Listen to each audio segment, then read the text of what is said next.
Have you ever heard of a queen who lost not one, but two kingdoms?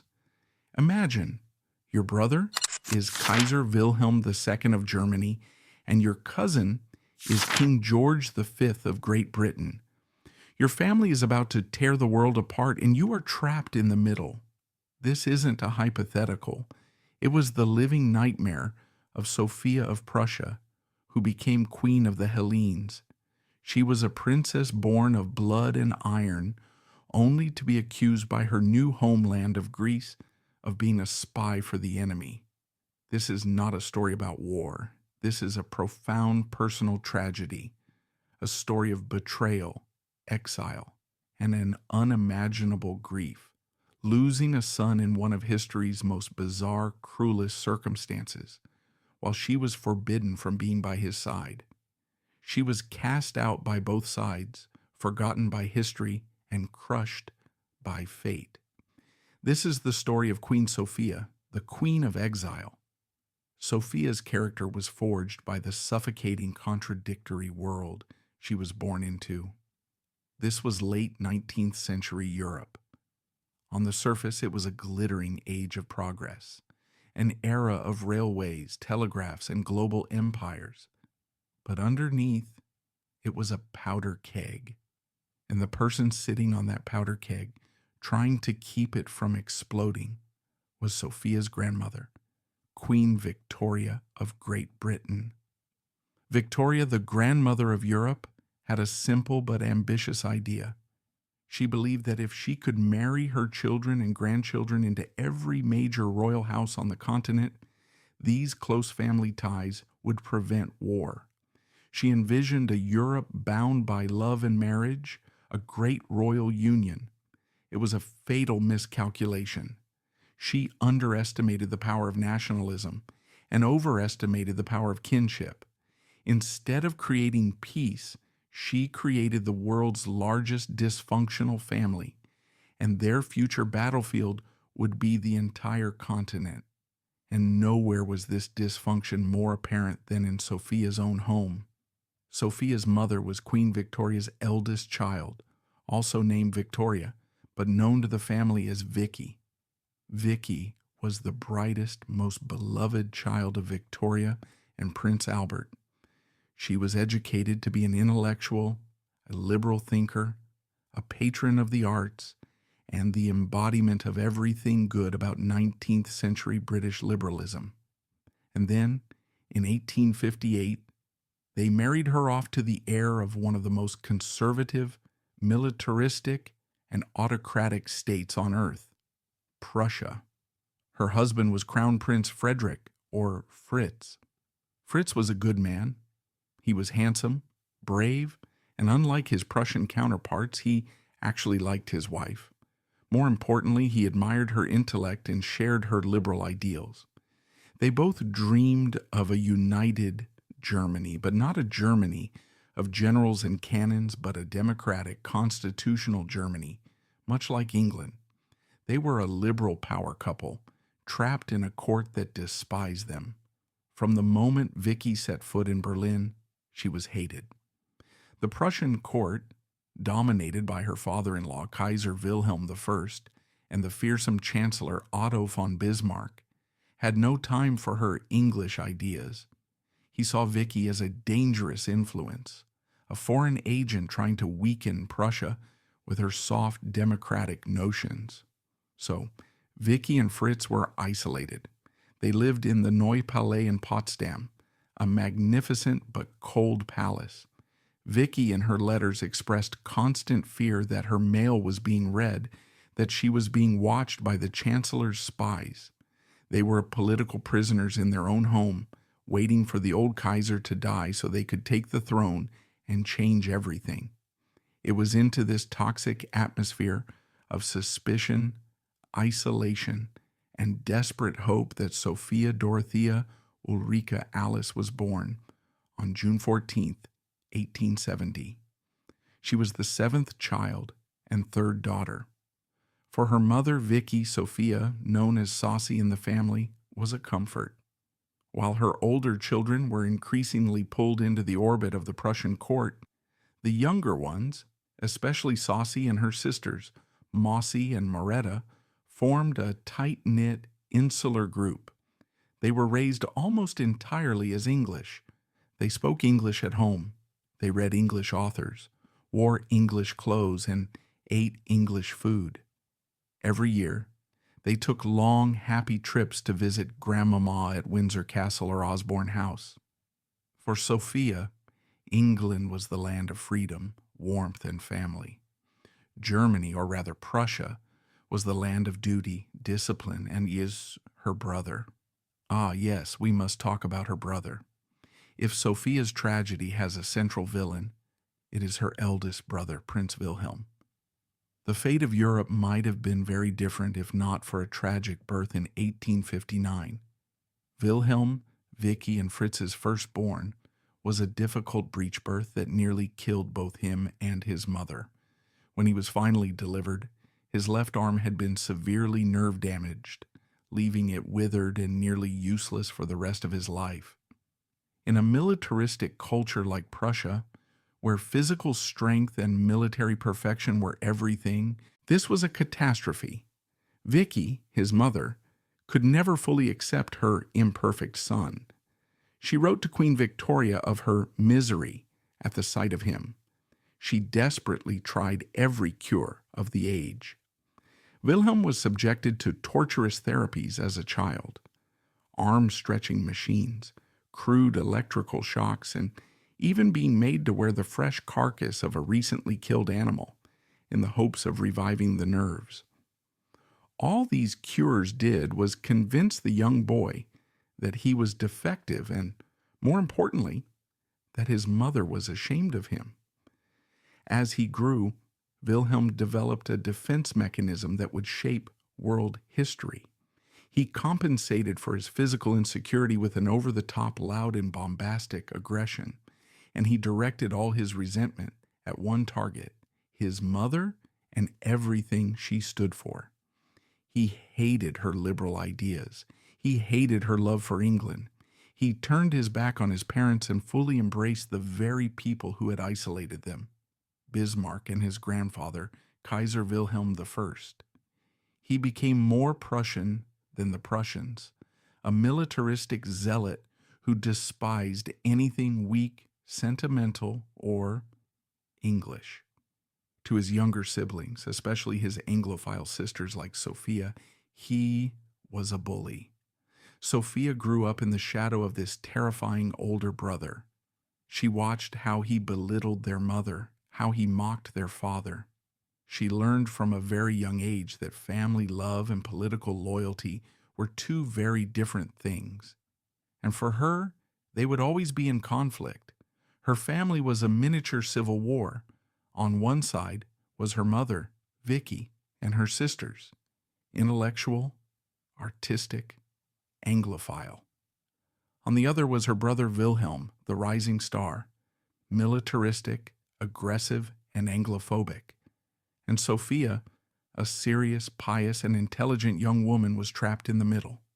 She loved her mother, she feared her brother, and she was just trying to find a way out. In the 1880s, as Sophia entered her teenage years, life in the Prussian palace became unbearable. The political tension was at its peak. Her parents, Vicky and Fritz, were still waiting. Kaiser Wilhelm I was nearly 90, but he clung to life. And then the first true tragedy struck. In 1887, Sophia's father, the heroic Fritz, began to suffer from a persistent hoarseness. Vicky knew something was wrong. She brought in the best doctors from England. The diagnosis was a thunderbolt, cancer of the larynx. This was not just a family tragedy, it was a political catastrophe. The entire future of liberal Germany, the entire dream of Vicky and Fritz for a constitutional monarchy, depended on Fritz outliving his father and taking the throne. Bismarck and Wilhelm, Sophia's brother, moved quickly. They saw Fritz's illness not as a tragedy, but as an opportunity. They spread rumors that Vicky's incompetent English doctors had caused the cancer, or at least worsened it.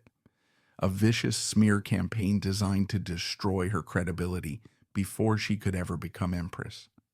On March 9th, 1888, Kaiser Wilhelm I finally died. Fritz, now mute, unable to speak and dying of cancer, became Kaiser Frederick III. It is one of history's great what-ifs. If Fritz had taken the throne healthy, World War I might never have happened. But he didn't. Vicky became empress, but it was an empty victory. She knew she had only months, if not weeks, before her husband died, and the son she dreaded, Wilhelm, would take power. 1888 became known as the year of the three Kaisers. For Sophia, then 18, it was a brutal lesson in the fragility of power in life. She had watched her mother's humiliation. She had knelt by her father's bed, a brave, kind man being betrayed by his own body, and she had watched her brother's cruel impatience. Wilhelm could barely hide his eagerness to take the throne.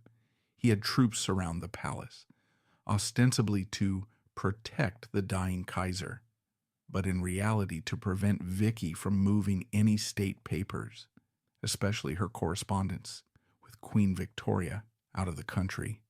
He treated his parents like prisoners. On June 15, 1888, just 99 days after taking the throne, Kaiser Frederick III died. Instantly, Wilhelm II, at age 29, became Kaiser of Germany. One of his first official acts, he had his troops ransack his parents' rooms, turning over papers, looking for anything un-Prussian. For Vicky, it was the final humiliation. She became the Dowager Empress Frederick, shunted to the sidelines, stripped of all influence. And for Sophia, it was the end of her childhood. Her first kingdom, the dream of a liberal, Anglophile Germany that her parents represented, had died with her father. She was now a princess in her brother's court, a hostile, militaristic court that was increasingly anti-British. She had no future there. She was watched, suspected, and despised simply for being her mother's daughter. More than ever, Sophia needed a way out. She needed a marriage, but not just any marriage. She needed one that would take her far, far away from Berlin and far away from Kaiser Wilhelm's control.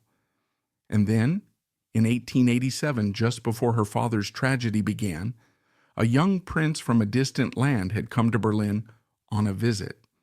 He was tall, strikingly handsome, and the heir to a throne in one of the most ancient lands in the world. His name was Constantine, Crown Prince of Greece, known to his family as Tino. When the 18-year-old Sophia met the 20-year-old Tino, she saw more than a prince. She saw an escape. A royal marriage in the 19th century was rarely a love story.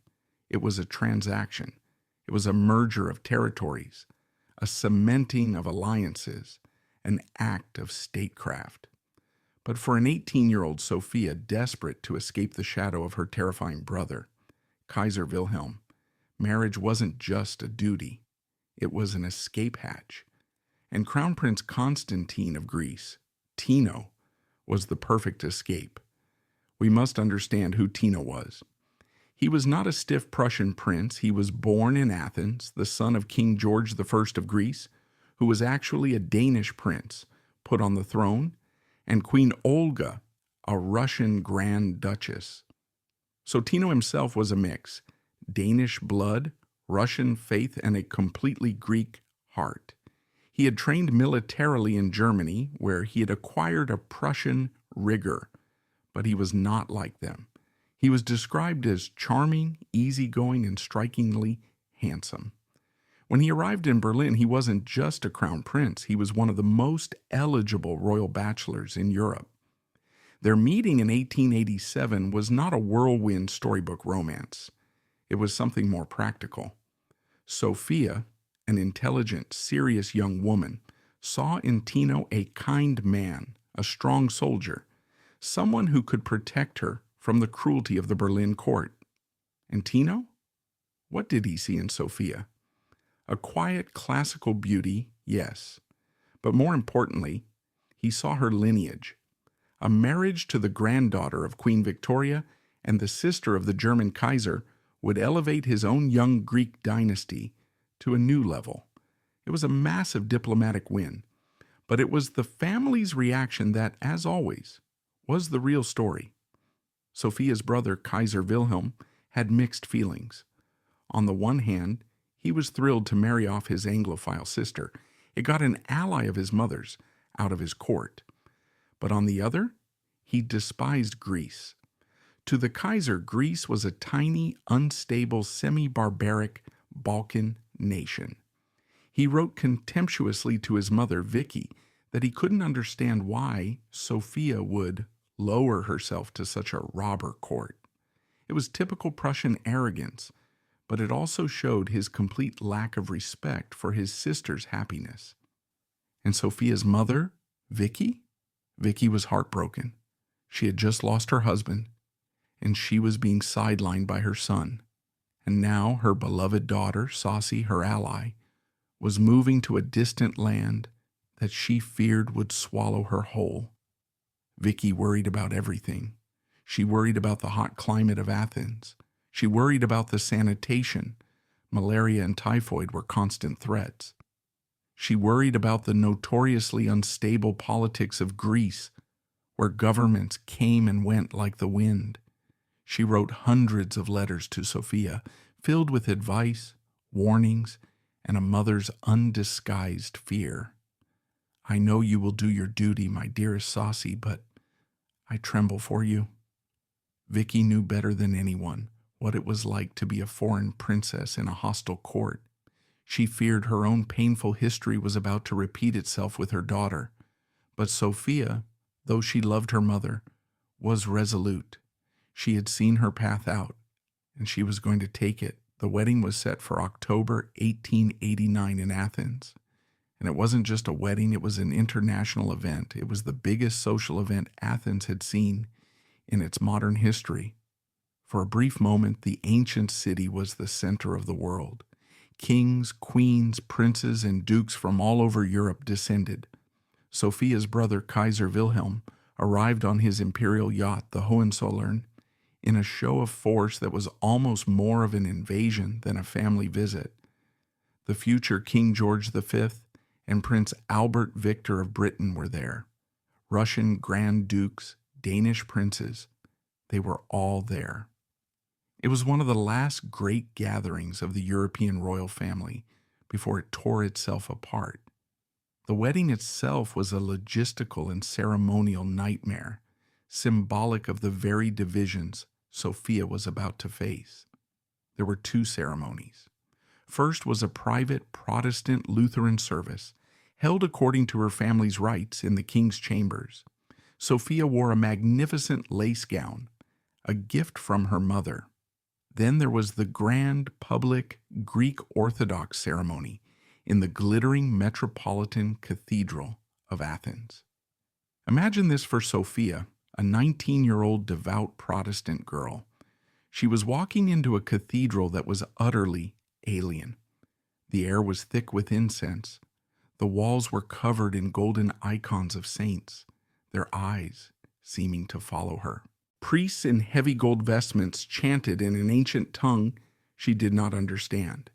She and Tino stood on a small platform, wearing delicate bridal crowns joined by a ribbon, symbolizing their union. They walked around the altar 3 times. It was a mystical, ancient ritual and completely unlike anything she had ever known in Berlin. To the crowds outside, cheering wildly, this was a triumph. They didn't just have a new crown princess. They had secured a princess from the very heart of European power. For Sophia, she was now officially Sophie Diadokos to Elinikou, crown princess of the Hellenes. But as the festivities ended and the royal guests departed, Sophia was left alone in a new palace, a new country, and a harsh new reality. Life in Athens was a shock. Berlin may have been cold and militaristic, but it was the center of an empire, wealthy, orderly, and technologically advanced. Athens in 1889 was still very much a work in progress. It was a small, dusty city, interspersed with the great ruins of its past. The palace lacked the modern comforts she was used to. The social life was dominated by a small clique of wealthy phanariot, old Greek aristocracy, families, who spoke French to one another and looked down on outsiders. And the politics? It was a chaotic mess. Greek politicians were in a constant state of infighting. The press was invasive, cruel, and completely unregulated. From day one, Sophia was under a microscope. What was she wearing? What did she say? And most importantly, was she really Greek? Or was she still a German? Sophia tried her best. She began studying modern Greek, an incredibly difficult language. She smiled and attended official functions. She started her charity work, following her mother's example. And she began her most important royal duty, producing heirs. In July 1890, she gave birth to her first son, George, the future King George II. He was followed by Alexander, who would die so tragically, and her first daughter, Helen, the future Queen of Romania. On the surface, she was the perfect crown princess. She was building a family, supporting her husband, but inside, she was isolated. She had a complicated relationship with her mother-in-law, Queen Olga. Olga was a deeply pious Russian woman who had dedicated her life to the Orthodox faith and to charity. She was kind to Sophia, but there was a distance. Sophia was Prussian, logical, organized. Olga was Slavic, mystical, and emotional. But Sophia watched her mother-in-law. She saw how Queen Olga was beloved by the people, not because she was queen, but because she had so completely embraced their faith. She saw the power of the Orthodox Church to connect the royals to the most common peasant. And Sophia, always a deeply religious woman, began to feel a pull. At first it was just curiosity. She began to study the Orthodox faith. She didn't just read about it, she began to feel it. Remember, the Protestantism she was raised on was a religion of the mind, of the word, of order. It was very German. Orthodoxy was a religion of the senses. It was the smell of the incense, the flicker of the candles, the beauty of the chants, the direct mystical connection to a faith that had not changed in over 1,000 years. For a woman living in the land of the Acropolis and the ancient philosophers, this ancient religion had a powerful pull, but it was more than spiritual. It was a practical realization. Sophia knew she was forever branded the German. She knew that no matter what she did, the Greek people would always suspect her loyalty. Her husband, Tino, would be king one day. Her son would follow him. How could she be queen of a nation if she did not share its soul? She made a decision she knew would change everything. In 1891, 2 years after her wedding, Sophia announced the earth-shattering news to her husband and her family. She was converting from Prussian Lutheranism to Greek Orthodoxy. Today, this might not seem like a big deal. Royals change religions for marriage all the time. But in 1891, this was not just a personal act. This was a political explosion. The reaction in Athens was immediate and ecstatic. The Greek people were overjoyed. This was the final proof. Their crown princess wasn't just a foreigner. She had chosen to become one of them. She had embraced their faith. The press, which had so often criticized her, now hailed her as a saint. Her mother-in-law, Queen Olga, wept with joy. She finally had a true connection with her serious daughter-in-law. But 1,000 miles away in Berlin, the reaction was the exact opposite. When Kaiser Wilhelm heard the news, he wasn't just angry. He was incandescent with rage. To Wilhelm, this was not a spiritual choice. This was an act of treason. Who was he? He was the King of Prussia. By law, he was the summus episcopus, the supreme head of the Prussian Protestant Church. Religion wasn't about faith, it was about loyalty to the state and to him. And his own sister, a Prussian princess of the House of Hohenzollern, had dared to abandon the true faith of her ancestors for what he considered a semi-pagan Eastern cult? It was a personal, mortal insult. The letters flew between Berlin and Athens. Wilhelm wrote pages of vitriol to their mother, Vicky, blaming her for raising Sophia to be such a weak-willed, English-like creature. And he wrote to Sophia herself.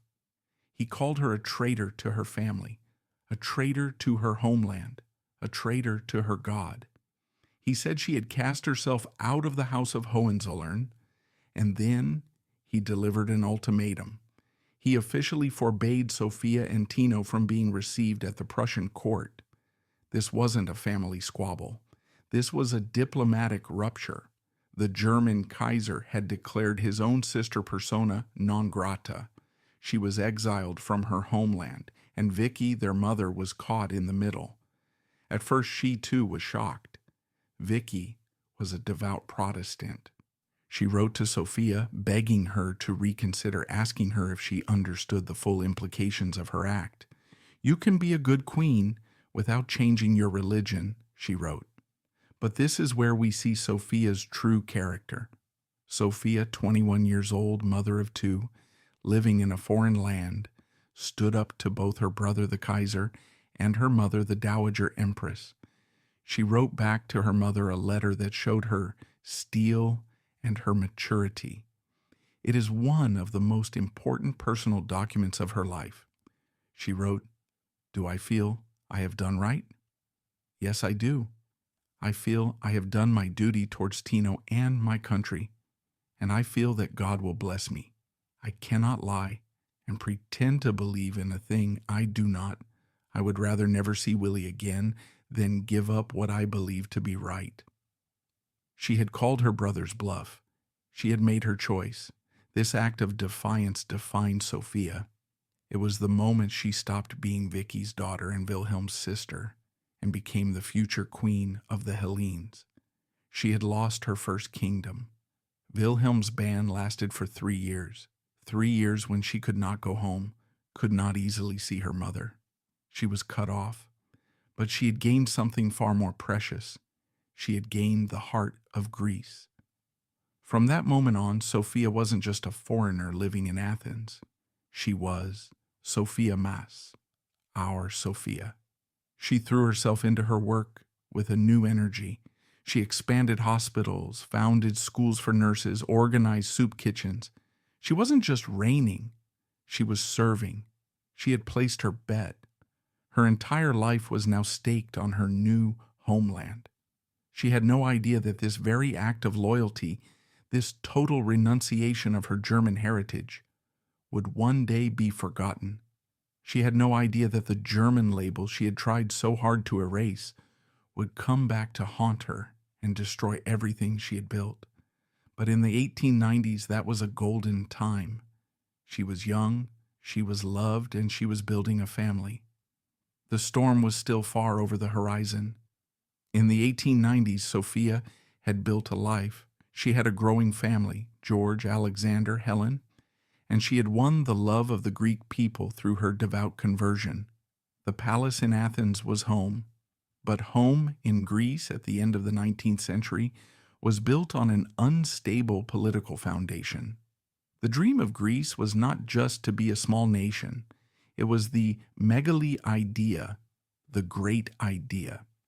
It was a passionate, nostalgic dream to liberate all Greek-speaking people still living under the rule of the decaying Ottoman Empire.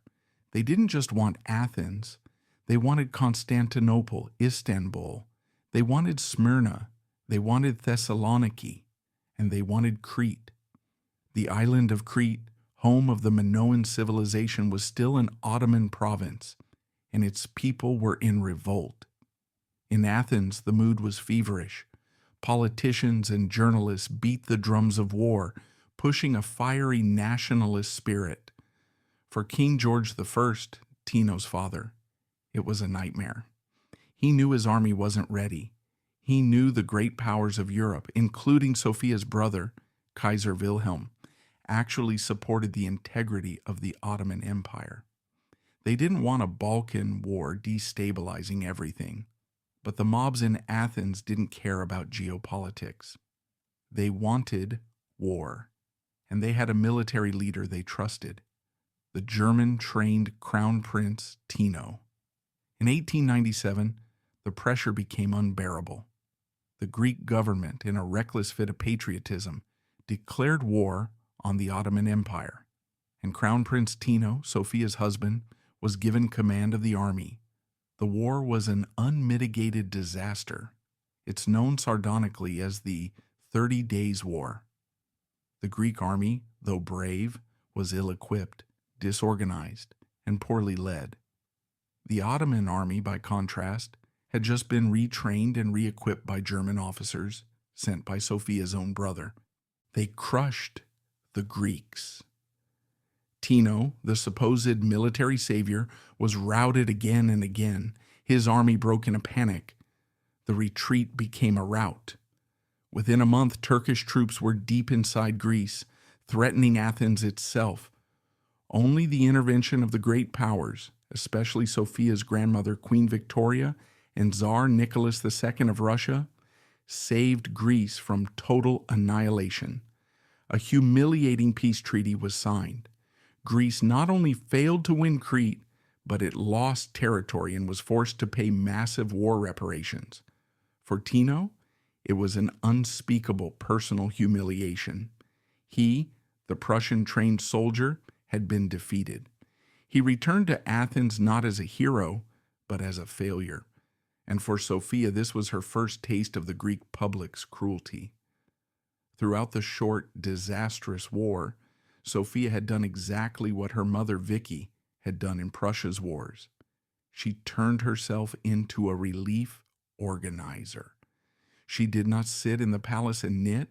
She put her experience into action.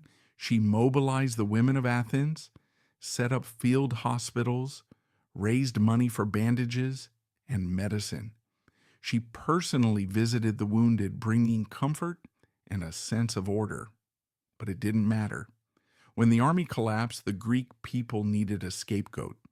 They couldn't just blame the politicians, they blamed the commander, Tino, and they blamed his wife. Suddenly, Sophia was no longer Sophia Mass, the beloved Orthodox convert. Suddenly, she was the German again. Vicious rumors spread through the press. She had been secretly telegraphing her brother, the Kaiser, they said. How else could the German-trained Turkish army have won so easily? They accused her of espionage. It was a bitterly ironic truth. Her brother Wilhelm, who had disowned her, had indeed backed the Turkish side. He despised the Greeks. And yet Sophia, who had given up everything for Greece, was accused of colluding with him. It was the first time she was accused of treason, but it would not be the last. It was a scar that would never heal. The years after 1897 were dark, a period of internal exile. Tino and Sophia, though still crown prince and princess, were openly despised by the populace. Tino was stripped of all military authority. He was a soldier with no army, a prince with no popularity. Their family was their only refuge. Sophia continued to have children, Prince Paul, the future king, and princesses Irene and Catherine. Their 6 children became the center of her world. Tatoi Palis, the family's summer home in the country outside Athens, became their fortress, a retreat from the hostile world outside. They lived in this political wilderness for over a decade. By 1909, the country was fed up. The army, still humiliated by the 1897 defeat and disgusted by the corruption of the politicians, acted. A group of officers calling themselves the Military League, Stratiotikos Syndesmos, staged a coup at Goudi, a suburb of Athens. It wasn't a coup to overthrow the king, it was a coup to purge the government. They demanded radical reform, an end to corruption, and a rebuilding of the army. And they had one specific, highly personal demand. They demanded that King George I fire all his sons, including Tino, from the military. To them, Tino was the symbol of the old failure. King George, left with no choice, had to agree. For Tino, this was the ultimate humiliation, worse than 1897. He wasn't just a failed commander. He was being declared unfit to even serve by his own army. Humiliated, Tino and Sophia couldn't bear it. They went into a self-imposed exile. They left Greece and went to Germany. Think of the brutal irony. Sophia, who had been banned by her brother for becoming too Greek, was now being cast out by Greece, and her only refuge was in Germany, with the very brother who had once rejected her. Though their relationship had thawed somewhat, it was still a bitter pill to swallow. It seemed Tino's career was over. It seemed their family would be forever branded as failures. But the goody coup had an unintended consequence. It brought a man onto the political stage who would change the fate of Greece and of Sophia forever. His name was Eleftherios Venizelos. Venizelos was a revolutionary from Crete, a political genius, and perhaps the greatest statesman of modern Greece. He was no monarchist, he was a true democrat, but he was also a pragmatist. He was invited by the military league to clean up the mess. He did more. He rewrote the Constitution, reformed the economy, and most importantly, he began to rebuild the army. And Venizelos understood something the army didn't. You could not have a united Greek army without the symbol of the monarchy. He knew that for the people to fight, they needed a king. So in a masterstroke of political maneuvering, Venizelos convinced King George I. And in 1911, Tino was recalled from Germany. He wasn't just reinstated, he was made Inspector General of the army by Venizelos himself. It was a gamble. Venizelos was staking his career on the failed prince. And then, in 1912, history gave them a chance to test that gamble. The Ottoman Empire was collapsing. The small Balkan states, Greece, Serbia, Bulgaria, and Montenegro, saw their chance. They formed an unlikely alliance, and to the horror of the European powers, they declared war on the Turks together. This was the First Balkan War. This time, everything was different. This was not the Tino of 1897. He was older, wiser, and driven by 15 years of humiliation. He was not fighting with a rabble. He was leading an army that had been reorganized by Venizelos and French military advisors. And Tino proved to be a brilliant commander. He led his army in a lightning-fast offensive to the north. Victory followed victory. He crushed the Turkish army at Sarantaporo. He drove toward the greatest prize of all, Thessaloniki. Thessaloniki, or Salonika, was the symbolic city, the second city of the Ottoman Empire in Europe, and a great center of Greek culture. But their Bulgarian allies were also racing for it. Tino pushed his army to its limits. In a breathtaking feat of logistics and will, the Greek army entered Thessaloniki just hours before the Bulgarians arrived. Tino rode into the city as its liberator. The humiliation of 1897 was erased. In a matter of weeks, Tino had become Greece's greatest national hero. And Sophia? She was not back in Athens. She was with him. This time she wasn't just organizing relief. She was leading it. She went to the front lines in Epirus and Macedonia. She set up field hospitals just behind the battles. There are stories of her, the crown princess, standing in makeshift operating theaters, working tirelessly as a surgical nurse, holding instruments and wiping the brows of surgeons. She walked through the wards, where thousands of men lay wounded and dying of cholera and dysentery, holding their hands and speaking to them in her learned Greek. The soldiers didn't just respect her, They adored her. They didn't call her the German. They called her Basilissa ton Stratioton, Queen of the Soldiers. She was the mother of the army, just as Tino was its father. At the end of 1912, Tino and Sophia were on top of the world. They had returned from political death.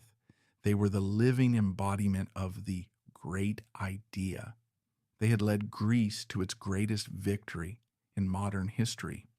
The royal family moved to Thessaloniki to celebrate the victory. King George I, Tino, Sophia, the whole family. They were feted as gods. It seemed after 24 years of marriage, after family rejection, the humiliation of war, and the shame of a coup, that Sophia and Tino had finally found their happy ending. They were on that pinnacle for a few short months. On March 18, 1913, King George I, Tino's father, was taking his usual afternoon stroll through the streets of Thessaloniki.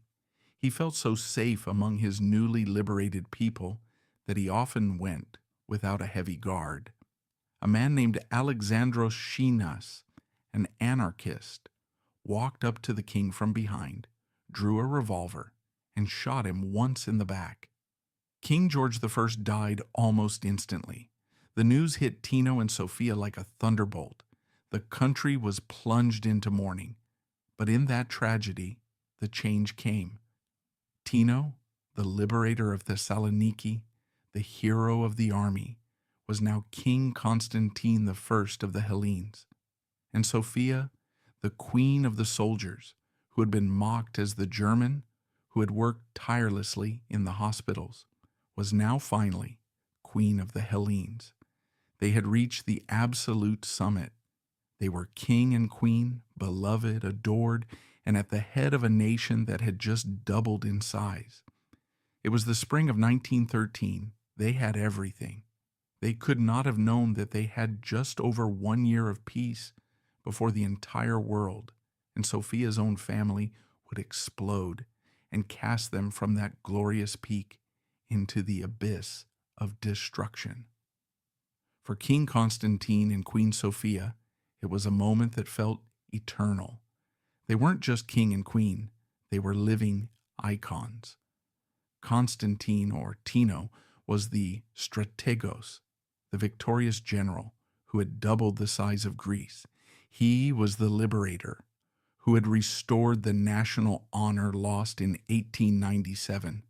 He was worshipped by the army and beloved by the people as a demigod.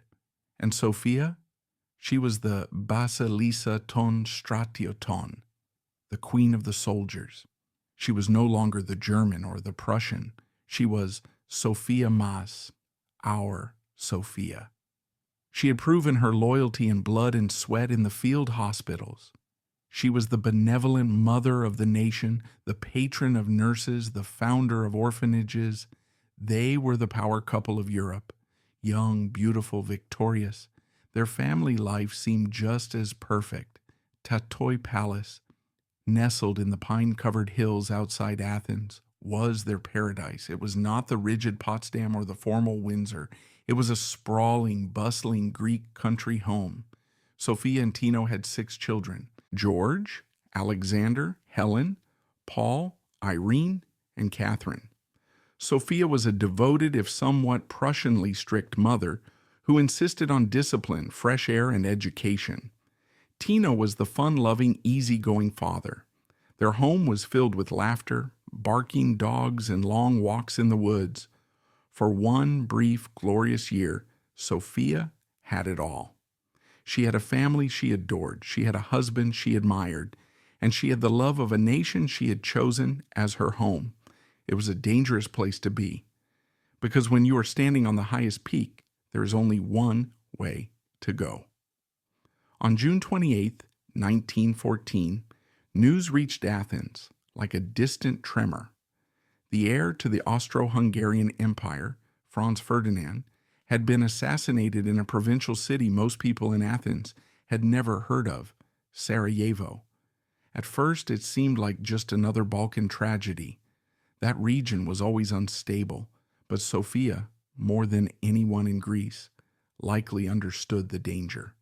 She wasn't just reading the news. She was reading the letters from her family, and her family was the coming conflict. She knew the volatile, bombastic temperament of her brother, Kaiser Wilhelm. She knew of his blank check relationship with Austria-Hungary. She knew her cousins in London, and St. Petersburg would not sit still. For the next 5 weeks, Europe descended into madness. Austria declared war on Serbia. Russia, Serbia's protector, mobilized. Germany, Austria's ally, declared war on Russia. France, Russia's ally, joined in. And when Germany invaded Belgium to get to France, Great Britain, Belgium's protector, declared war on Germany. Within weeks, Queen Victoria's royal family had torn itself apart. The Great War, World War I, had begun, and Queen Sophia of Greece found herself at the epicenter of an unimaginable personal nightmare. This was not a distant political war. This was a family dinner party that had turned into a mass murder. On one side was her brother, Kaiser Wilhelm II of Germany, the man who had banned her from her home for converting, the man she both feared and pitied, now leading the most powerful military machine in the world. On the other side were her cousins, King George V of Great Britain, whom she had grown up with during summers at Osborne, and Tsar Nicholas II of Russia, whose mother was Tino's mother's sister.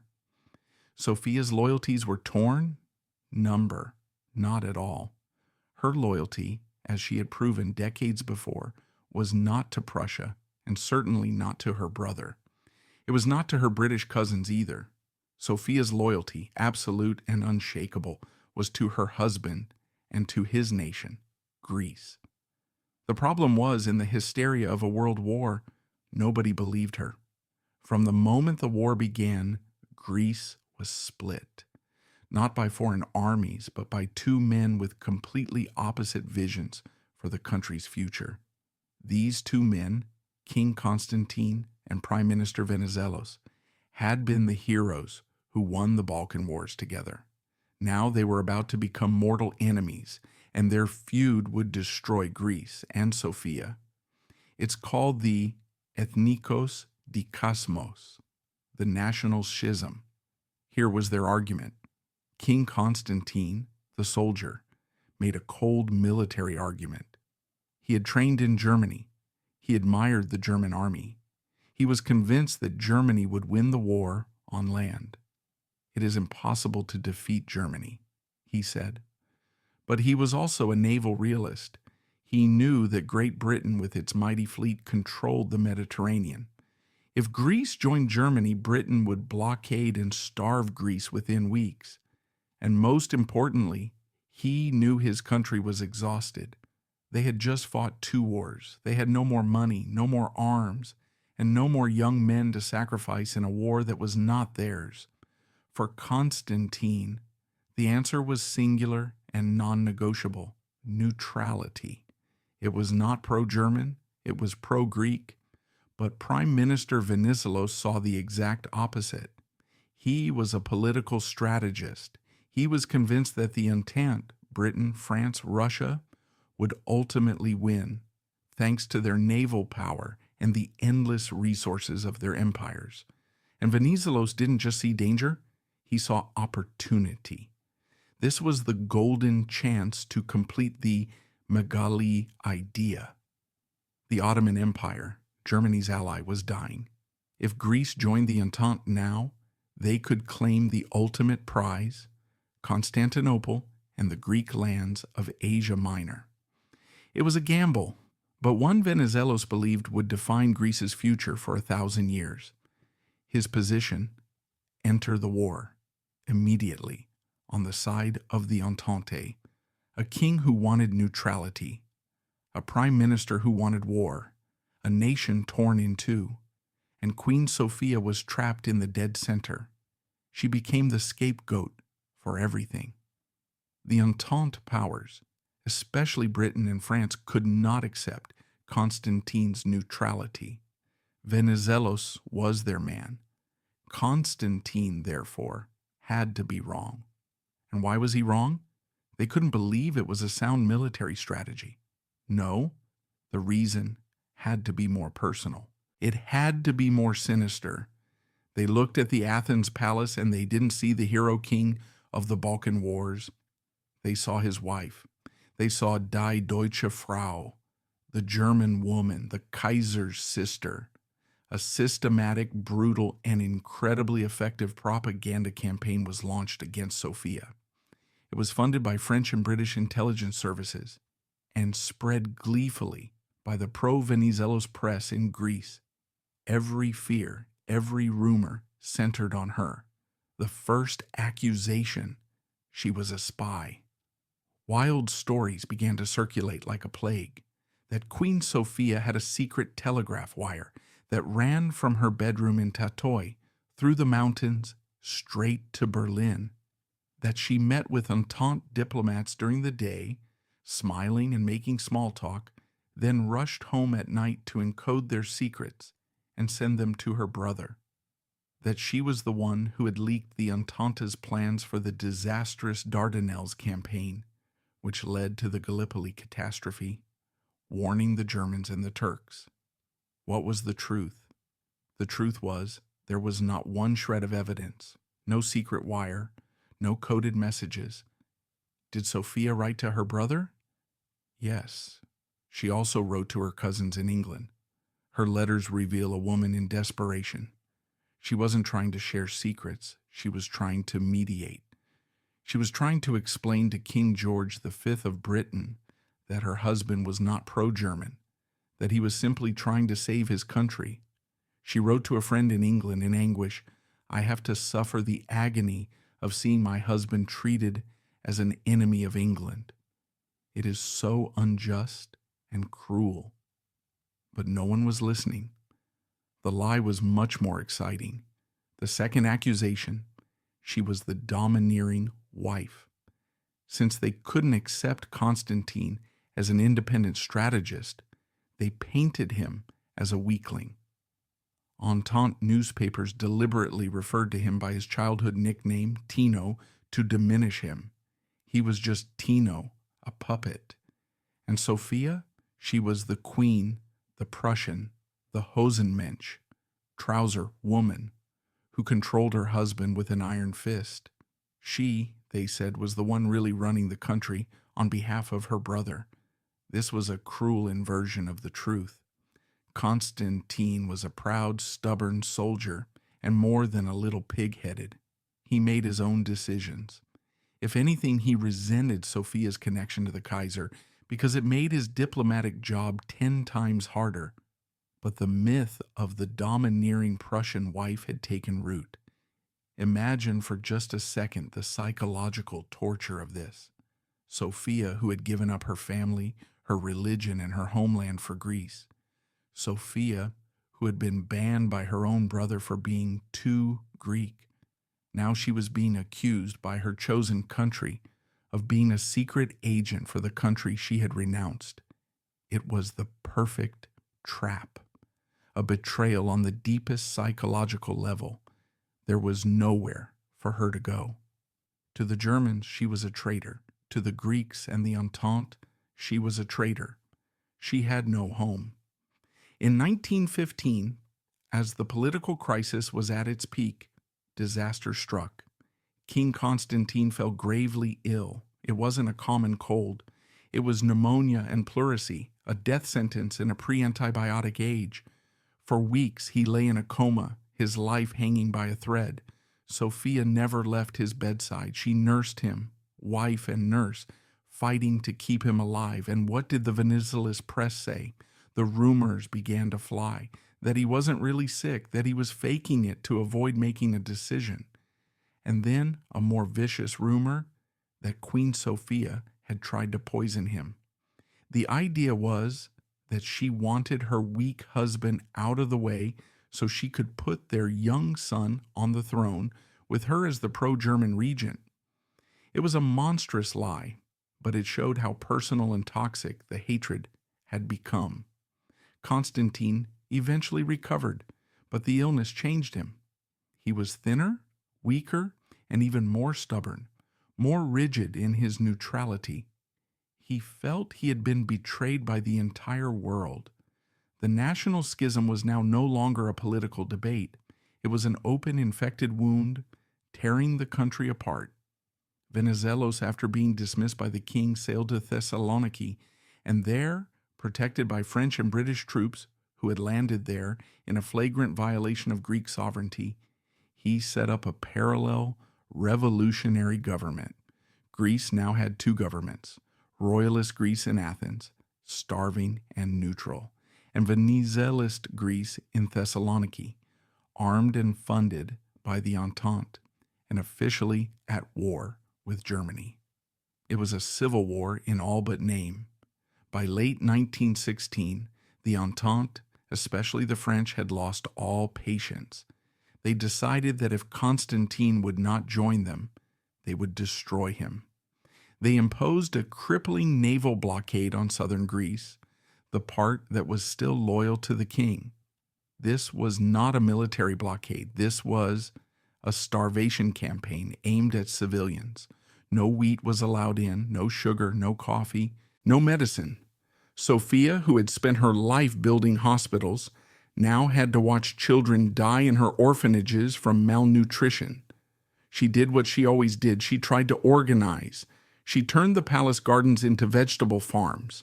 She set up soup kitchens, doling out what little watery soup she could find to the desperate crowds.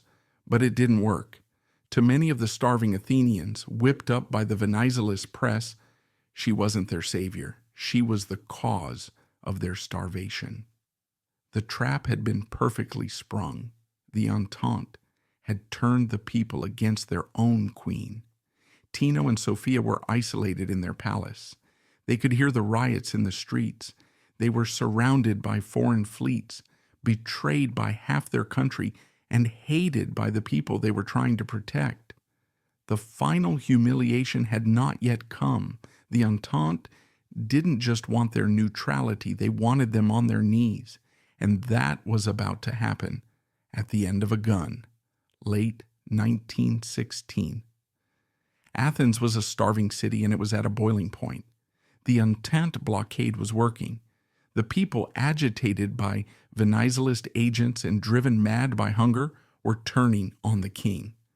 King Constantine and Queen Sophia were isolated in the royal palace, virtual prisoners in their own capital.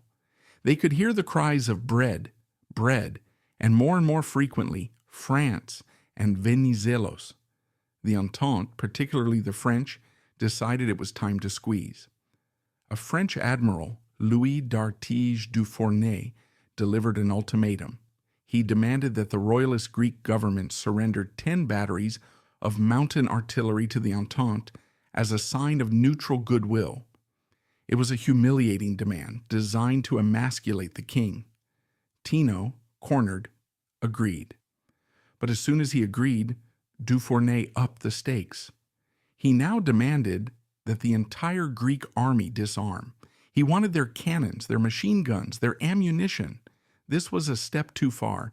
For Tino, this wasn't about neutrality anymore. It was about national sovereignty. He was a soldier. You do not ask a soldier to voluntarily surrender his arms. And he knew that if he disarmed his army, Venizelos' faction in the north would be able to march into Athens unopposed.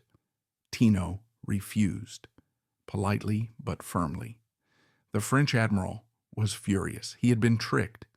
He gave the king a deadline, December 1st, 1916. If the guns were not surrendered, he would take them by force. On the early morning of December 1st, Admiral du Fournet kept his word. He landed nearly 3,000 Entente Marines, French, British, and Italian, on the coast at Piraeus. Their goal, to march into Athens, seize strategic positions, and capture the weapons by force. But they had underestimated the people of Athens. The Greek army, still loyal to the king, had secretly massed at key points. They were joined by thousands of angry civilians, so-called reservists, who were fed up with foreign intervention and the starvation it brought. As the Entente troops marched into the city, they met resistance. The first shots rang out near the Hill of the Nymphs, the so-called Novembriana, or November events by the old calendar, had begun. Fighting erupted across the center of Athens. British and French soldiers, the supposed allies, were now fighting a bloody street battle against the army of a neutral nation. Admiral Dufournay, shocked by the resistance, realized his landing force was in danger. They were outnumbered and trapped. Desperate and humiliated, he gave an unthinkable order. He signaled to his battleships in the bay. He ordered them to bombard the city. Inside the royal palace, Queen Sophia and her children, including the young Prince Paul and the princesses, were listening to the sound of machine guns and artillery echoing through the city. They thought they were safe. Surely not even an angry French admiral would dare fire on the palace of a neutral nation, whose queen was the sister of the German Kaiser and the cousin of the British king. They were wrong.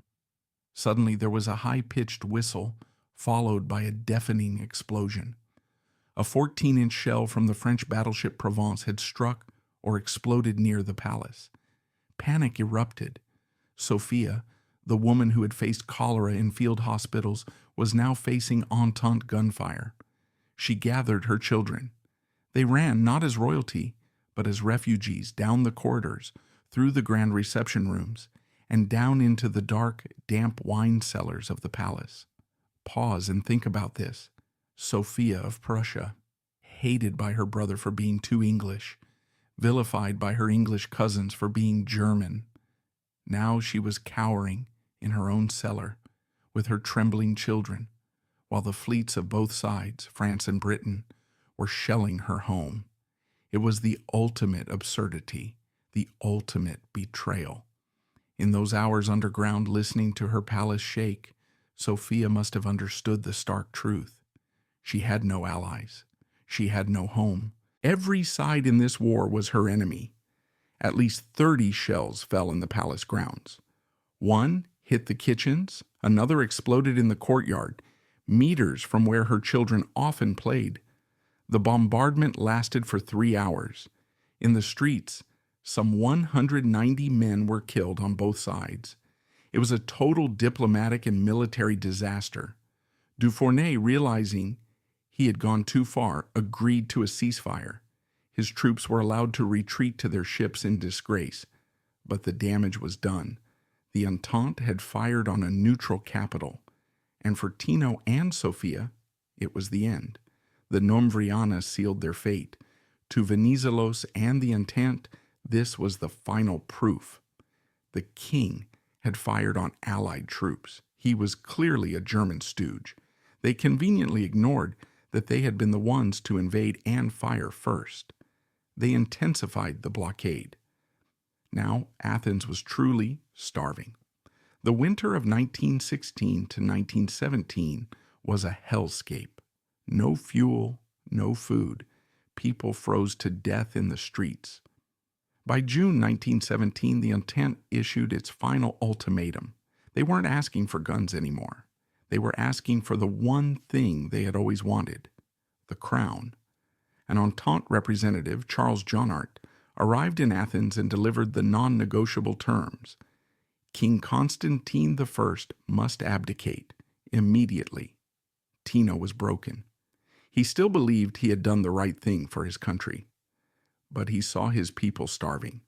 He knew that if he refused, the Entente would not just bombard Athens, they would level it. He agreed. But there was one last cruel condition. The Entente wasn't just removing Tino. They feared his eldest son, Crown Prince George, whom they deemed too pro-German as well. They demanded that Tino and Sophia choose their second son, the 23-year-old Alexander, to take the throne. Why Alexander? Because they saw him as young, inexperienced, and, most importantly, pliable. He would be the perfect puppet king for Venizelos, who would soon return from Thessaloniki to rule as a virtual dictator. It was a Sophie's choice, a demonic cruelty. To save their city, Tino and Sophia had to not only give up their throne, They had to disinherit their firstborn in favor of their second, knowing they were leaving Alexander behind as a hostage to their enemies. On June 11th, 1917, King Constantine officially abdicated. The next day, the family gathered at Tatoi Palace for a devastating farewell. Alexander, now king, was distraught. He didn't want the throne. He begged his father not to go. He felt abandoned. Sophia held her son, knowing she might never see him again. She was leaving him to the wolves. They were allowed to take almost nothing. They were exiles, stateless. As they drove to the port of Piraeus to board a ship, they passed through a silent, occupied Athens. No cheering crowds, no tearful goodbyes, just the quiet of a defeated city. As Sophia stood on the deck of the ship leaving Greece, she looked back at the Acropolis. 28 years earlier, she had arrived as a hopeful young bride, welcomed by cheers. She had converted. She had learned the language. She had nursed their soldiers. She had borne their kings. And she had endured their enemies' bombardment. And now they were casting her out as a traitor. Her first kingdom, Prussia, had rejected her. Her second kingdom, Greece, had exiled her. The family settled in a hotel in St. Moritz, Switzerland. Life in exile was a daily humiliation. They weren't just ex-royalty, they were pariahs. They had almost no money. Their property in Greece had been seized by the Venizelos government. Tino had to sell his jewel-encrusted field marshal's baton to pay the hotel bills. They were hated by both sides. To the victorious Entente, they were dangerous pro-Germans. To the defeated Germans, including Sophia's brother, the Kaiser, who was soon to be in exile himself, they were the weaklings who had lost their kingdom. They were under constant surveillance. Their mail was read. Spies followed their every move. Tino was a broken man. He, the victorious general, spent his days taking pointless walks around the lake, smoking incessantly, lost in depression. Sophia had to hold everything together. She was the rock. She worried about her children. She worried about her husband. And she worried about the son she had left behind. News from Greece trickled in, and it was all bad. King Alexander was being treated as a prisoner. He was under house arrest in his own palace, guarded by Venizelist officers. He was forbidden from communicating with his parents. Then in 1918, even more horrific news arrived from Russia. Their cousins, Tsar Nicholas, Tsarina Alexandra, and their 5 children, had been brutally murdered by the Bolsheviks in a cellar in Yekaterinburg. The world Sophia had known, the world of interconnected kings and queens, had completely disintegrated. Exiled, penniless, and surrounded by death, it seemed nothing could get worse. And then, history delivered one of its most bizarre and absurd tragedies. October 1920. Sophia's son, King Alexander, now 27, was still the puppet king in Athens. He was lonely. He had secretly married a commoner, Aspasia Manos, causing another political scandal. One afternoon he was walking in the gardens of Tatoi Palace. His German shepherd, Fritz, got into a fight with a Barbary macaque that was kept as a pet on the grounds. Alexander ran to separate them. As he did, a second monkey, the first one's mate, rushed in to defend it. This monkey leaped onto the king and bit him hard on the leg, arm, and torso. It was a strange, almost comical incident. The wounds were cleaned. No one thought much of it. But days later, Alexander developed a fever. The wounds were infected. The monkey had been carrying a deadly bacteria. In an age without antibiotics, sepsis quickly set in. The young king became delirious, consumed by agonizing pain. The surgeons were desperate. They cut away pieces of necrotized flesh, but it was no use. The infection had spread to his organs. Realizing he was dying, Alexander had only one request. He begged to see his mother. News of Alexander's illness reached Switzerland. Sophia was frantic. She had to get to her son. She pleaded with the Venizelos government. "I am not coming as a queen," she said. "I am coming as a mother. Just let me see my son." The Venizelos government met, and in a final act of political cruelty, they refused. They feared her return, even for a few hours, would incite the royalists. They declared she could only come if she formally renounced her husband and declared him an enemy of the state. It was a condition she could not accept. Sophia was desperate. She begged her mother-in-law, Queen Olga, who was allowed to remain in Athens, to go to Alexander's bedside. And so for 3 weeks, Sophia had to sit in Switzerland 1,000 miles away while her son died begging for her. She could do nothing but wait for the telegrams.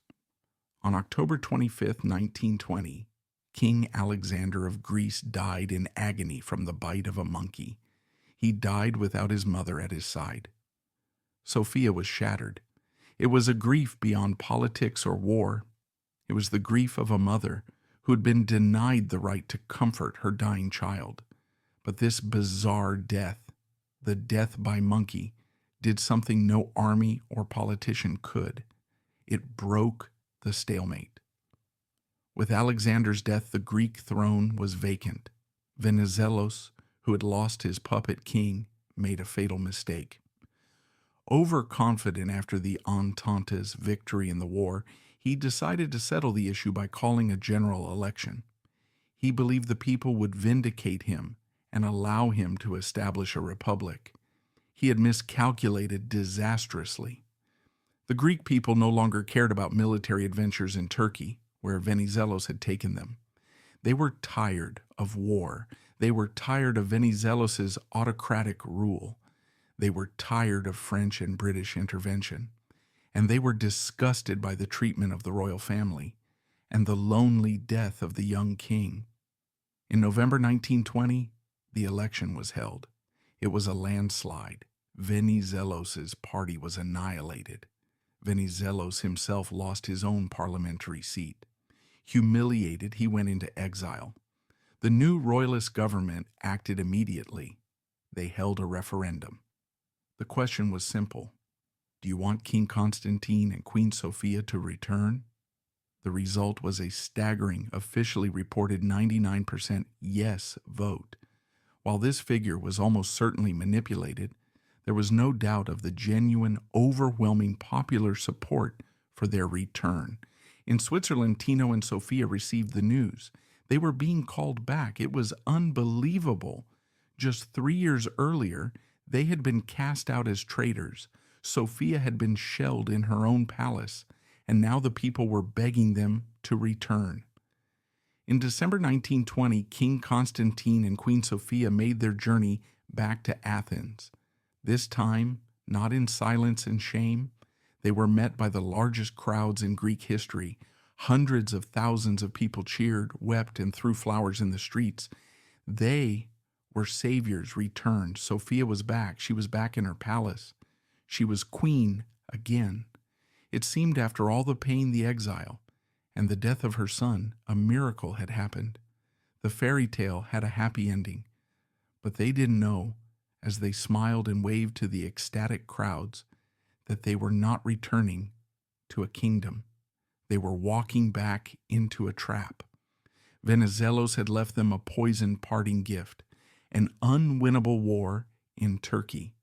And this glorious return was, in fact, just the beginning of the final, most tragic. They were back. Against all odds, King Constantine and Queen Sophia had been restored to their throne by a tidal wave of public adoration. The referendum was a near-total vindication. For Sophia, it must have been a moment of supreme relief. After being slandered as a spy, shelled, exiled, and losing a son, she had finally been proven right. Her people at last had seen the truth. But in the euphoria of that Christmas 1920, as they returned to a palace still scarred by shellfire, a grim reality was waiting for them. A reality the cheering crowds had chosen to forget. Eleftherios Venizelos, during his years in power, hadn't just exiled the king. He had committed Greece to the megali idea in the most dangerous way possible. He had sent the Greek army into Asia Minor, what is today Turkey, at first with the backing of the victorious Entente, especially Britain. The invasion had been a stunning success. The Greek army had captured the great Greek-populated city of Smyrna, Izmir, and was pushing deep into the Anatolian heartland against the remnants of the Ottoman Empire. When Venizelos lost the election, he left this poisoned chalice for Constantine. And here was the trap. The hero King Tino had been brought back precisely because he was a great general. The people, tired of Venizelos, but still drunk on the megali idea, believed their beloved warrior king would now personally lead the army and finish the dream. He would take Ankara, crush the last of the Turks, and march into Constantinople. Tino and Sophia knew the truth. They knew from military reports that the army was exhausted. They knew it was overextended, its supply line stretched to the breaking point. They knew the money had run out. They faced an impossible choice. Option 1, pull back, sue for peace, admit the megali idea had gone too far. This was the rational move, but it was political suicide. They would be branded as cowards, as traitors who had thrown away Venizelos' gains. They would be back in exile within 6 months. Option 2, continue the war, gamble everything on one last push, hoping Tino's reputation as a commander would somehow conjure a miracle. Cornered by his own popularity, Tino did the only thing a proud soldier could. He chose to fight. In the spring of 1921, King Constantine, despite his failing health, he had never fully recovered from his 1915 illness, did what everyone expected. He sailed to Asia Minor to take command himself. And Sophia? She returned to her familiar role. Once again, she was the Queen of the soldiers. She toured the country, raising money, mobilizing women to roll bandages. She set up a massive relief organization for the soldiers' families. But this time, something was different. In the Balkan Wars, she had nursed a victorious army. Now she was presiding over a nation desperately bleeding itself to death. There was a grim truth they didn't realize until it was too late. They were no longer fighting the old, decadent Ottoman Empire. A new man had risen from the Ottoman ashes, a military genius, a nationalist as hard as steel, named Mustafa Kemal, later known as Ataturk. Venizelos' government had been fighting a dying sultan. Constantine's government now had to fight a new, angry Turkish nation, fighting for its very survival on its home soil. In the summer of 1921, Tino ordered one last massive offensive. The Greek army fought its way deeper than ever into Anatolia, driving towards Kemal's new capital, Ankara. They were stopped at the Sakarya River. The Battle of Sakarya was not a skirmish. It was a 21-day meat grinder. The Greek army fought with unbelievable bravery, but they were at the end of their rope. They could not break through. Kemal's army, fighting with their backs to the wall, held. The Greek offensive had failed. Bloody and exhausted, the Greek army retreated to a defensive line. Tino, recognizing the disaster, returned to Athens, sick in body and spirit. He had failed, and now a terrible waiting game began. For almost a year, from the fall of 1921 to the summer of 1922, the Greek army sat in place, an occupying army of 200,000 men stuck in the middle of nowhere, their morale draining away with every passing day. In Athens, the government was desperate. They pleaded with their old allies. But the Entente, which had backed Venizelos, now abandoned Constantine. The French, in fact, were now secretly selling weapons to Mustafa Kemal. They preferred a strong Turkey to a Constantine-controlled Greece. The British offered empty words, but sent no money or guns. Greece was alone. Sophia watched her husband disintegrate. Her great general, her hero, was now an old sick man sitting in his office, staring at reports, not knowing what to do. He was trapped. And then in August 1922, Mustafa Kemal, who had spent a year building his forces, was ready. He launched the Great Offensive, Büyük Taarruz. It was not a battle. It was a collapse. The Greek front, stretched thin and demoralized, shattered like glass. The entire army, hundreds of thousands of men, dissolved. It turned into a panicked, insane stampede for the sea. Soldiers threw down their guns, abandoned their packs, all of them running for the only sanctuary they knew, the port city of Smyrna. With the routing army came hundreds of thousands of Greek and Armenian civilians who had lived in Anatolia for millennia. They knew the Turkish army was coming, and they knew what it meant. They too ran for Smyrna. The city of Smyrna, the jewel of the Levant, became a death trap. Over 500,000 desperate refugees crowded the city, spilling onto the quay, staring out at the bay. And in the bay, the warships of the great powers, Britain, France, America, sat at anchor, their lights shining brightly. They were there not to intervene, but to observe. On September 9th, the Turkish army entered. A few days later, on September 13th, the fire started. The Great Catastrophe, Mikrasiatiki Catastrophe, had begun. The Greek and Armenian quarters of Smyrna were engulfed in a firestorm. For 9 days, the city burned. What followed was one of the 20th century's great horrors. The crowds were trapped on the quay between a wall of fire at their backs and an impassable sea in front. Massacres, looting, and rape were rampant. People jumped into the water trying to swim to the Allied warships, begging for rescue. The sailors were under orders not to take them. They pushed them back with poles or turned hoses on them to keep them from climbing aboard. Tens of thousands, perhaps as many as 100,000, died in the fire or the massacres. A city was erased. 3,000 years of Greek history in Asia Minor had ended in smoke and ash. The news of Smyrna hit Athens like a nuclear bomb. This was not a military defeat. This was an apocalypse.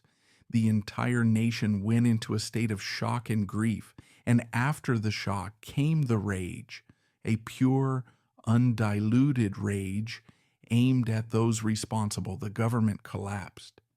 And who was ultimately responsible? The warrior king who had failed. Surviving army units led by furious colonels like Nikolaos Plastiras and Stylianos Gonatas formed a revolutionary committee on the island of Chios. They were no longer loyal. They blamed the king for everything, for continuing the war, for the incompetence, for the destruction of Smyrna. They sent an ultimatum to Athens, delivered by airplane, and dropped over Tatoi Palace. The demands were simple. King Constantine must abdicate immediately. The government must resign. And those responsible for the disaster, including top ministers, must be arrested and tried for high treason. This was not 1917. This was not foreign powers making demands. This was his own army, the soldiers who had once adored him. Tino had no fight left. He had seen the end. On September the 27th, 1922, less than 2 years after his glorious return, King Constantine I abdicated for the second and final time. The throne passed to their eldest son, George, who would not be on it for long. This time, there were no tearful farewells, only haste and shame. The revolutionary government gave them 24 hours to leave the country. Once again, Sophia had to pack her life into suitcases. As they drove to the port of Oropos to board a small ship, there were no crowds, no cheers, and no booze. just the heavy, terrifying silence of a nation that had lost everything and was casting out its failed king. As Sophia stepped onto that ship, she was a 52-year-old woman. She had lost her Prussian kingdom to her brother. She had lost her Greek kingdom to the Allies. She had lost her son to a monkey. And now she had lost her Greek kingdom again, this time for good, in a cataclysm of fire and humiliation. Her great journey was over. All that was left was the epilogue, exile. Where did they go? This time, there were no fine hotels in Switzerland. They were reviled refugees, considered criminals by their own government. They went to Palermo, Sicily, a sunny but grim island that, to them, felt like a prison. They rented a small villa, the Via Hygieia. This time, there was no hope of return. They had lost everything. For Sophia, it was a familiar but crueler role, nursing a broken man. King Constantine was not just a deposed king. He was a ruined human being. While they were in Palermo, news from Athens filtered in. The revolutionary government, in a bloodthirsty rage, arrested 6 of the top politicians and generals deemed responsible for the Asia Minor catastrophe. They were given a hasty show trial and convicted of treason. On a morning in November 1922, the 6 men, including the former prime minister and the commander-in-chief, were executed by firing squad. It became known as the Trial of the 6. When Tino heard the news, he was completely shattered. He knew that if he had stayed in Greece, he would have been the 7th man against that wall. He, the warrior king, had to live with the knowledge that his men had died in his place. The shame, the grief, and the failure killed him faster than any disease. Sophia watched her hero, the tall, handsome man she had fallen for in Berlin, reduced to a hollow shell. He sat for hours, chain-smoking, staring at the sea, speaking to no one. She was his nurse to the very end. On January 11th, 1923, just 3.5 months after leaving Greece, King Constantine I died of a cerebral hemorrhage. He died in Palermo, an exile, penniless and condemned by the world. He was 54. For Sophia, it was the end of everything. For 33 years, her every action, her every decision, her every suffering had revolved around this one man. She had changed her faith for him. She had been disowned by her brother for him. She had been shelled in her palace for him. She had endured exile for him. She had returned in triumph with him, and she had been expelled in disgrace with him. Now he was gone. She was no longer a queen. She was no longer a wife. She had no country. She had no home. She was just a 52-year-old widow, stranded on an Italian island with no future. Sophia could not stay in Palermo, haunted by the memory of her husband's death. She eventually found a refuge, a small villa, the Villa Sparta, in the hills of Fiesole, overlooking the great Renaissance city of Florence. This is where she lived out the last 9 years of her life, a ghost from a bygone age. Her life became painfully quiet. She wore black mourning clothes for many years, a woman defined by her losses. She was no longer a figure on the world stage. She was an isolated mother and grandmother. Her children were scattered to the winds. Her eldest son, King George II, was an exile king. He, too, had been forced off the Greek throne just a year after his father, when Greece declared itself a republic. He wandered, living in London. Her daughter, Helen, was Queen of Romania, but she, too, was living her own tragedy, trapped in a disastrously unhappy marriage to the scandalous King Carol II. Helen fled to her mother in Florence for comfort. Her younger children, Paul, Irene, and Catherine, were with her, but the villa was mostly a place of silence and loss. What did she do with her time? She returned to the 2 things that had always saved her, her faith and her work. She had a small Orthodox chapel built on the grounds. The Orthodox faith, the one she had sacrificed so much for, became her final refuge. And she gave to charity. She funneled what little money she had left to the Greek refugees, the 1.5 million people who had been expelled from Turkey after the Smyrna disaster, who were now living in abject poverty in Greece. She could not be their queen, but she still tried to be their mother from afar. She lived long enough to see her old world vanish completely. Her brother, Kaiser Wilhelm, was also a forgotten figure, chopping wood in exile in the Netherlands. In the late 1920s, Sophia's health began to fail. She was diagnosed with cancer. In a final cruel irony, she decided to leave Florence for Germany, her homeland, to seek advanced medical treatment. She went to a clinic in Frankfurt. She died there in Germany on January 13, 1932. She died in the country of her birth, the country that had rejected her nearly 50 years before. She was just 1 year shy of Hitler's rise to power, which would erase the rest of her old world. She was 61. Her body was first buried in Florence next to her mother-in-law, Queen Olga. She was still in exile, even in death. Greece, then a republic, would not have her back.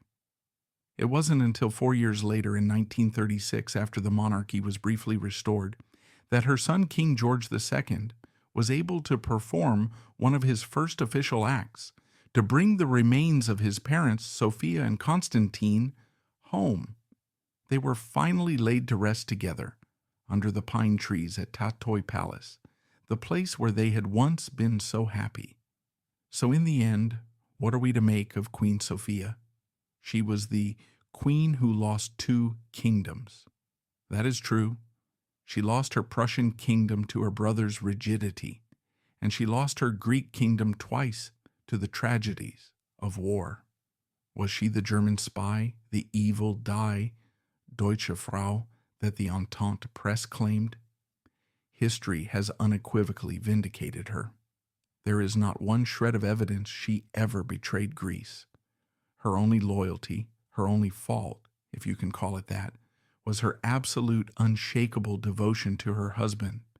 In a world at peace, that is a virtue. In a world at war, when her husband was a neutral and her brother was the world's #1 enemy, that loyalty was twisted into treason.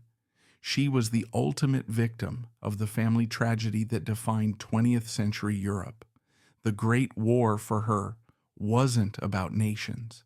It was a fight between her brother and her cousins, and she was trapped in the middle. She was the collateral damage of that royal feud.